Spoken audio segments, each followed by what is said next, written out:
You've spoken about colour theory in relation and how that inspired this album in the sense that, what I see as purple, you could see as brown, etc. and so on. When you first started to learn about that, did you find it inspiring or isolating, that idea that we could all be seeing things completely differently? I guess both. It's just I'm not a colour theorist, so I don't claim to really know anything that in depth about it, but I do find it like a really good jumping off point. We're definitely not synesthetic either. No, unfortunately not. But to be creative and stuff, I just think that's a really good headspace to be in. It's sort of like it like melts you back down to like your sort of core, it sort of grounds you a bit when you think about stuff like that. Do you know what I mean? The more sort of biological end of like how your brain functions, And I just found it quite interesting. And then when you relate that to like emotional problems and stuff as well, and like mental health, it seems to mix quite nicely, That idea of it grounding you, were there any other experiences that you had during the making of this album that kind of grounded you in a similar way, do you think? Lockdown, maybe. We made the record during lockdown. And like, we didn't really think there was going to be much of like a world to come out and play to. So we like layered up loads of guitars and like just made the last record we thought we might ever make, in the studio.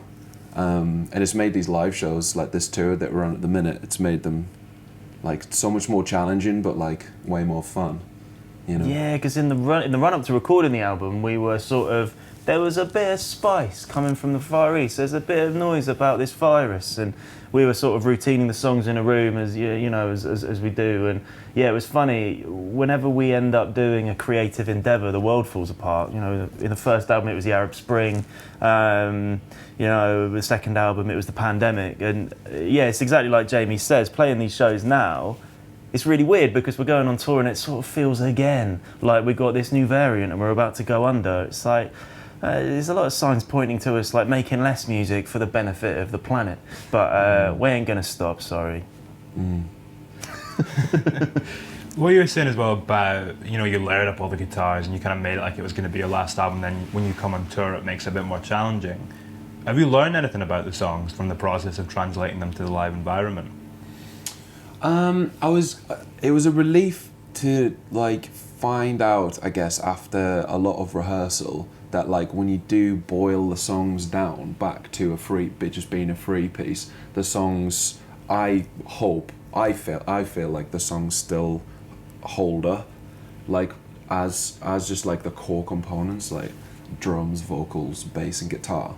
And I reckon they'd even translate like well on an acoustic, because sometimes you can get carried away with like a cool synth sound or like a drum sound or like a really nice snare sound, and that can sometimes distract you from the actual core of the songwriting and is this a good song, you know what I mean? So I guess like maybe that was like a pleasant surprise. I don't know. I mean, that's how the way you open the album though. Like you begin with it basically bare bones, there's nothing else there, it's just your voice. Yeah. Kind of stripped bare. Yeah, totally. Well, I really like dynamics, playing with dynamics. I think we've always done that as a band. We've always followed groups like the Pixies and stuff, and Nirvana, and like we very much come from that like discipline of like loud, quiet, loud. So I guess we're always trying to find a new way of like playing with that. Although we do have so many songs, we realised when we were doing this set, they'd start really quiet. There's loads of stuff. Yeah, should we do medley? Should we just go quiet once? We'll do medley. But yeah, it's funny. Yeah, because songwriting is definitely it's the heart of what we've always done. Is that we're mad like Beatles fans and Neil Young fans. As much as we like the Locust and Slipknot as well. So it's like.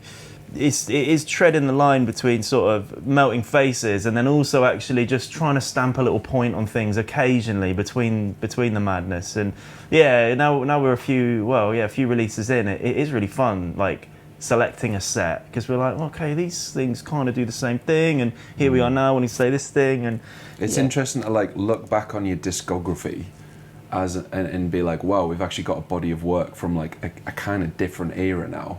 Because we're a band that's been around for long enough to have, a record in another decade, and like start to build a set with that in mind, and people have lived with certain tracks for longer, and thinking about like how that works with the sort of crowds that we're anticipating on this tour. Because some venues, everyone's just all about the old stuff, and then other nights, like people are way more focused and resonate more with like the stuff that's just come out. So that's really interesting as well, I think, when we're like pulling the set together. And yeah, like Jim was saying, like, yeah, pulling the set together, there's so much quiet stuff that goes really loud. It's like, how do we get this into like an actually fun set rather than just stopping all the time? I think as well, like when you sort of you go from not having released an album to releasing an album, you start touring the UK or further afield, whatever. And it's funny, I think when you're new, you kind of try and hide the old stuff. You're trying to like, no, this snapshot of what we are is what we are. And it's weird. We've been going like kind of not quite 10, but certainly 9 years, and like you sort of become a bit less sort of embarrassed by the old stuff in that weird way. You're like, actually, yeah, we'll play the first single, we'll play this one that, you know, because I think you sort of find a sound which you're quite happy with, and then you're like, right, that's how we are now. That's us, yeah. And like you say, you know, we're doing this song we haven't really played live in 5 or 6 years, but it's been going down really well, and it's funny. You should treat songs more like your kids and not like kind of write off the disappointments. They can come back full circle later on. Yeah. What did you learn about each other that you didn't know before from making this album? Oh wow, yeah, that's a good question. I think we all love each other. I think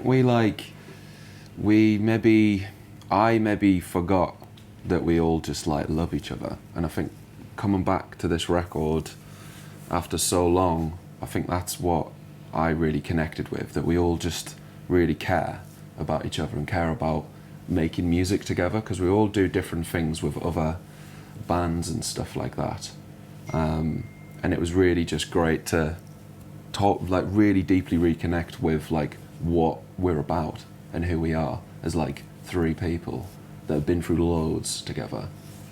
So for me personally, that's kind of the biggest takeaway. Definitely for me too, yeah, because it was really tricky, because like we touched on earlier, we started recording the album at the start of the first lockdown. We had 2 very intense weeks, very fun weeks, you know, great in the studio, sort of refining everything.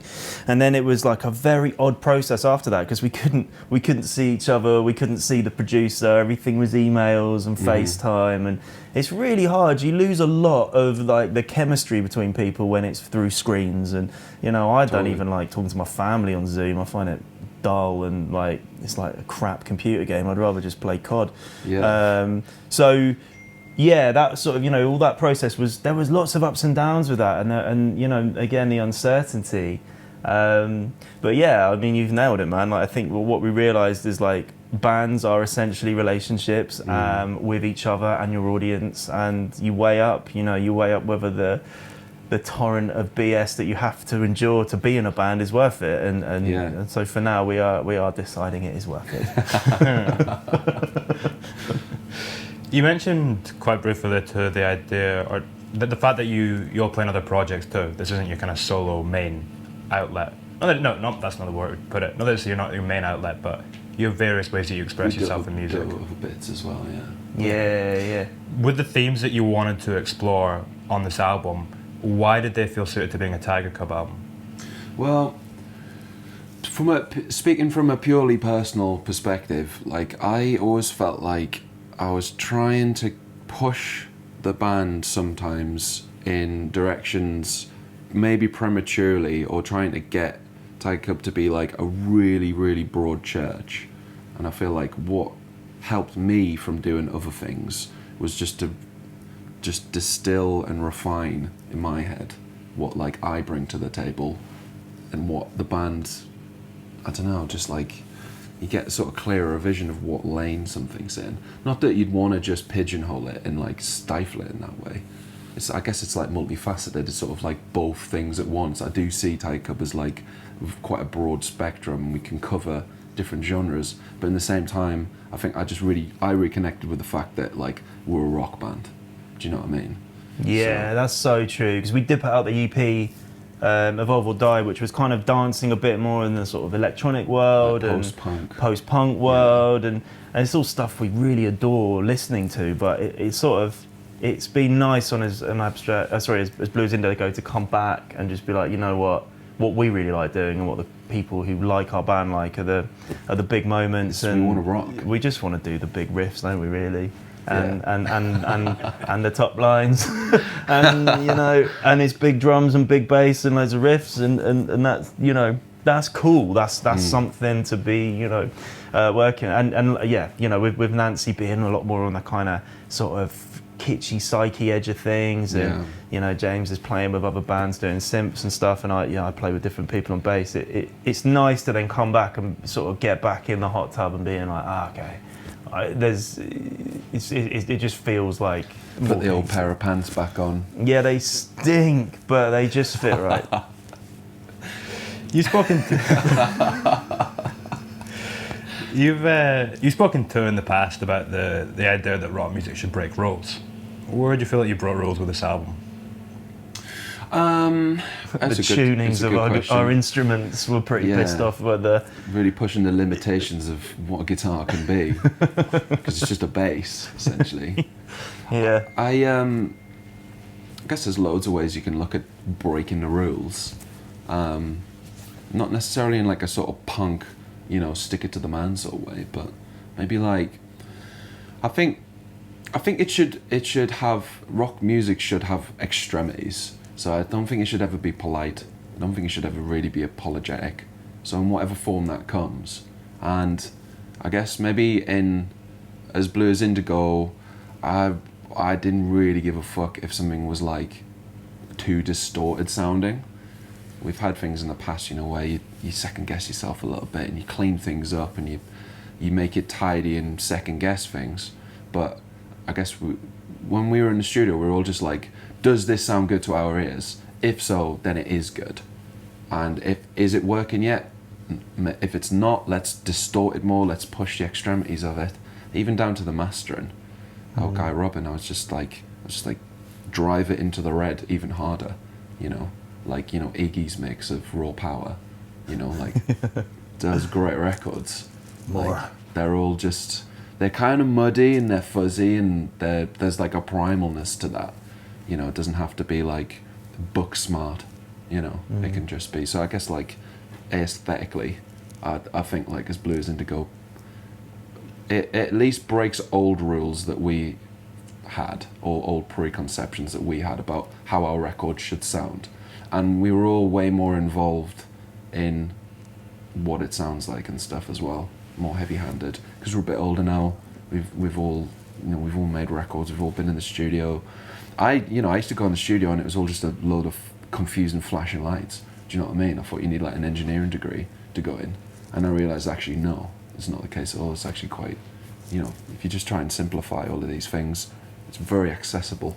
Yeah, we're never recording orchestras on our albums. We're generally recording someone being very silly, one person at a time, and you can get around that. Although we do have strings on the record. We do. Yeah. We got them posted over in the mail on cassette. But yeah, no, we do have strings actually. That's a very good point. Outsource those. I don't know how you record that. It's this geezer in Manchester who he has loads of mics in his garage, and he'll just sit on one chair and do the violin part, and then sit in another chair and do the cello part, and he sort of builds it up like an actual Builds quartet. an orchestra. Yeah, so you get the sort of just being in a different spot in the room that adds a little bit of a sort of acoustic like differential. Little FPL term there. An FPL. I was looking for the differential today, and Rhys James, I got a bone to pick with you. Yeah, he blanked on you, mate. So yeah, he's dead to me now. And on that note, thank you very much, guys. Thank you so much, dudes.